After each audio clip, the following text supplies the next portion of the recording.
Gen Z's destination for jewellery is back. Tyger, the ring company made popular in lockdown by celebs like Romeo Beckham, has relaunched with a new collection inspired by the 90s. Today, I'm in Brixton, on set their latest photo shoot, to speak to founder Amelia. So in the lockdown of 2021 in January, I was trying to find something to do with my time. And I've always been really interested in sculpture, so I started playing around with different jewellery making methods, like clay, which just didn't turn out right, and then I taught myself the wax carving method. And for the first 8 months or so, I was making all of them in my room at uni. So after making the first 5 rings, I sort of just experimented. They were then bought by one of my friends, and she was like, "Oh, you should make an Instagram." So I posted it on my personal Instagram, and within a week I had like 100 orders or something ridiculous. So then created its own Instagram, which then got 2 built up, so then I had to make a website. So it's all sort of grown really organically, and whenever I've needed to take a step up, we've sort of done it at the time, which is now why we're trying to take the next step so that we can move in a new direction.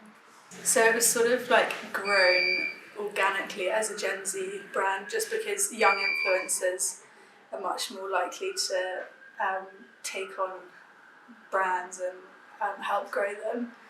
But what we're trying to change is that it can be worn from anyone from the age of 13 to 60. So we're trying to show that it's not just a Gen Z brand, even though that's what it's being classed as without us meaning to.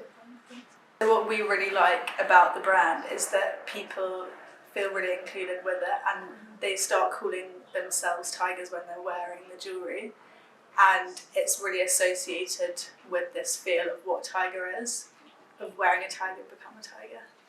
The photo shoot today is for our new collection, the Underground collection, and we've got 4 models showcasing all of our new gold and silver jewellery, and it's our first time ever doing earrings, so we're really trying to show off our earrings, and it's all meant to be like a grunge 90s theme.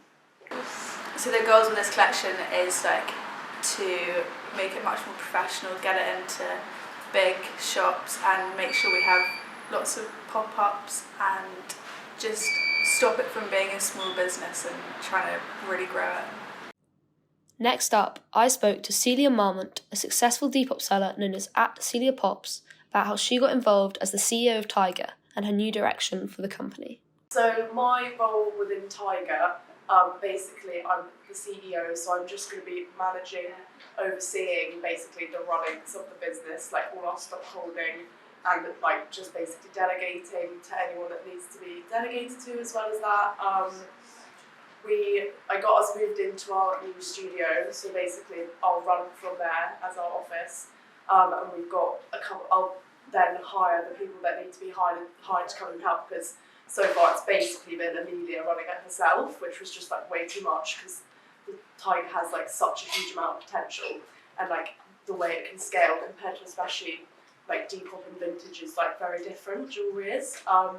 So yeah, that's my aim to basically get Tyger going again, but in a very controlled and managed way, and then trying to scale it as much as possible, because it has the potential to do so for sure. It's very lucrative in that sense, because it can be worn by any size, any gender.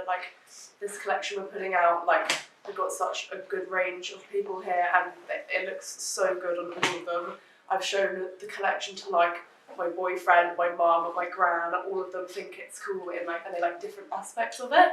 And that's my favourite part of jewellery, is that it is so inclusive. When I'm selling a vintage top on Depop, it is one size, I only have one of them, and it's very some people love it, some people hate it, whereas with jewellery, you really have such a better spread of who you can reach with it. That's just one of my favourite parts of this industry. I know that we definitely are aiming to be stocked by aiming for wholesale. Amelia's worked with Urban Outfitters before, so carrying on basically scaling and getting supplied by big companies would be ideal, but obviously still keeping the small-ish scale and personal and to customer basis, if that makes sense. I had always seen Tyger, as I said, on Instagram and stuff like that, and when I had a look around online for like what the competitive situation was like obviously there is a lot of customizable jewellery, but a lot of it is engraved, a lot of it is made by big machines and factories, like cut out by lasers. It is so hard to find jewellery that is like as artisan, I guess, like looks like, I mean, they're not made by Amelia on her own anymore, but as she actually told me today, like they're based off when she did make them by herself, so like they have a very particular style, and it just looks so much more personal and like not factory made, and that's what I love most about the brand. Tyger by the Tails Underground collection is out now, and they're back with more of their signature custom drops. I'm Anna Cockcroft for The Londoners.